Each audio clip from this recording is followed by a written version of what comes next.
مساء الخير على حضراتكم. انا مهندس محمود الحسيني، رئيس مجلس اداره شركه سمارت بروبرتي. اكتر من عميل بيسالني في العاصمه الاداريه دلوقتي اشتري فين ومع مين جوه العاصمه الاداريه الجديده، وايه هي الفرص الاستثماريه الحقيقيه اللي فعلا لما انا احط فيها فلوسي هلاقي فيها ازدياد كبير في سعر المتر، والاقي ان انا بشتري حاجه ليها قيمه فعليه. وايه هي المشاريع اللي ليها سابقه اعمال جوه العاصمه الاداريه، ان انا اطمن ان ليها انشاءات ملموسه على ارض الواقع، واكون مطمن ان الشركه دي بتستخرج الرخص بتاعتها في مواعيدها، عندها موقف مالي وقانوني وانشائي وماشيه طبقا للجدول الزمني جوه العاصمه، وحجم الانشاءات بتاعتها قوي ولا مش قوي، والملاءه الماليه بتاعتها. النهارده انا هرشح لكم المشاريع اللي انا لو انا معايا المبلغ بتاع حضرتك انا هحط فلوسي فيها.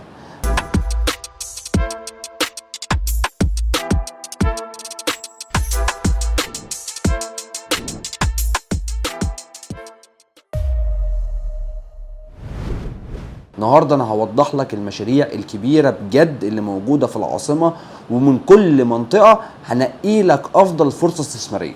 هنبدا على طول. زي ما حضراتكم عارفين ان العاصمه الاداريه على محورين رئيسيين، هو محور محمد بن زايد الشمالي ومحور محمد بن زايد الجنوبي. ده كده محور محمد بن زايد الجنوبي، دي كده منطقه التجمع الخامس. طبعا اي مستثمر لازم يكون فاهم مشروع الميجا مول، اكبر مدينه تجاريه على مستوى الشرق الاوسط، بالنسبه اكبر مدينه تجاريه موجوده حاليا في العاصمه الاداريه، بعرض واجهه كيلو ونص، بمساحه مشروع 152 فدان. هو على مدخل البوابات للعاصمه الاداريه الجديده، اطلاله مباشره على النهر الاخضر وعلى مسجد الفتاح العليم. المشروع ده تبع شركه بيراميدز، في متوفر فيه محلات تجاريه، ان شاء الله الفتره الجايه هيتوفر فيه مكاتب اداريه. المحلات التجاريه طبعا شركه بيراميدز هي اكتر شركه عندها محفظه اراضي جوه العاصمه الاداريه، بتمتلك اكتر من 9 مشاريع انشاءاتها على قدم وساق. في مولات خلاص احنا شطبناها وضمنا المحلات مع بعض واجرناها لبراندات كبيره ومحترمه. شركه بيراميدز الفكره كلها ان حضرتك بتمتلك وحدات باسعار كبيره بمقدمات قليله.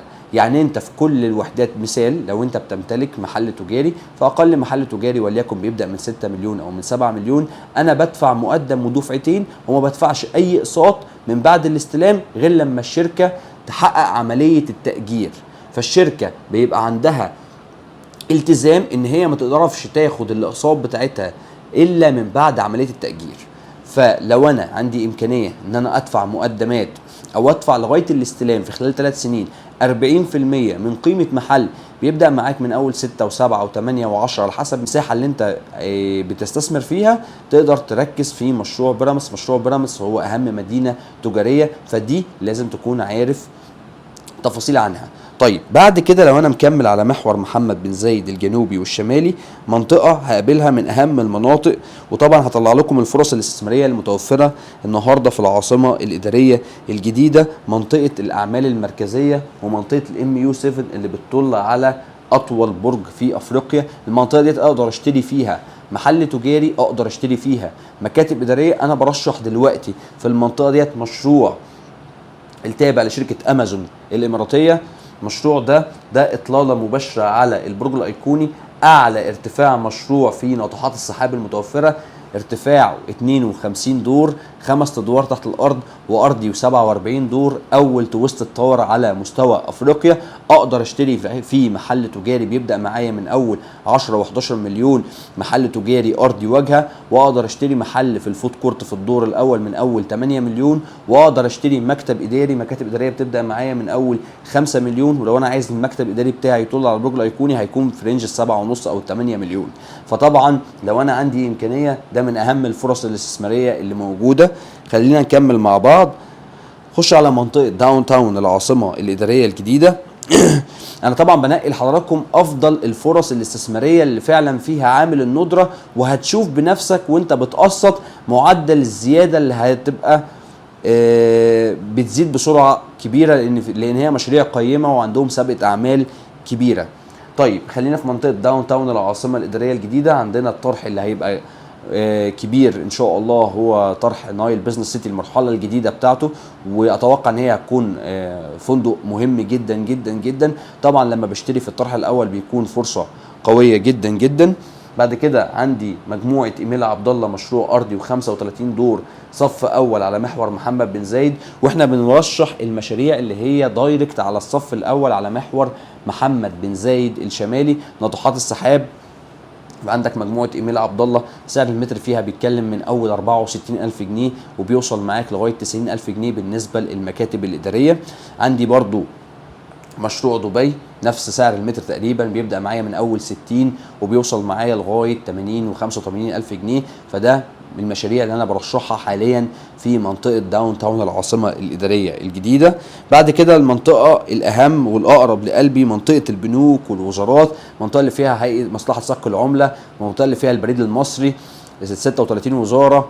الفروع الرئيسيه للبنوك هي على شوارع رئيسيه اللي هو المحور المركزي اللي بيطل على فندق الماسة، هنا الميدان اللي فيه منطقة البنوك، هنا ال 34 وزارة، هنا البرلمان لغاية ما بتوصل لمسجد مصر، واصلة بمحور الأصول الرئاسية والمحور المركزي.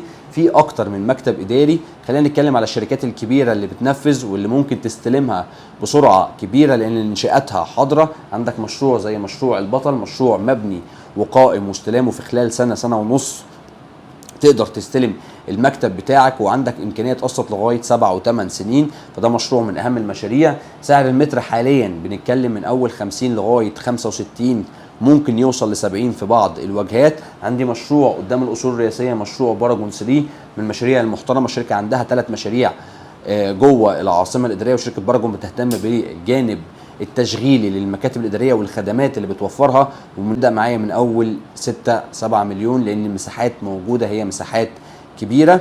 طبعا في بعض المشاريع زي الثلاث خلاص ده بيتسلم خلاص، فده مفيش غير واحده او وحدتين.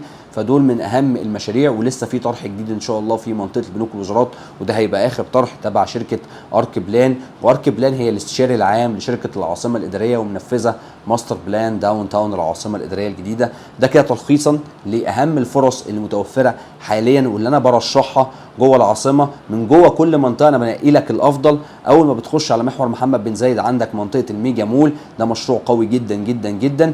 بعد كده عندك منطقه البرج الايقوني، برشح لحضرتك مشروع امازون قوي جدا. بعد كده لو انا دخلت في داون تاون العاصمه عندك مشروعين، مشروع دبي ومشروع ايربلينز. وفي منطقه البنوك والوزارات حاليا في مشروع البطل. انا شايف ان هو افضل سعر متر وافضل فرصه في منطقه البنوك والوزارات. بشكر حضراتكم جدا جدا جدا.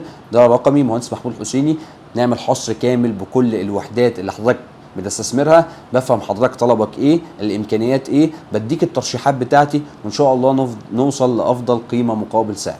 شكرا جزيلا. اتمنى حضراتكم تعملوا لنا سبسكرايب على قناه اليوتيوب.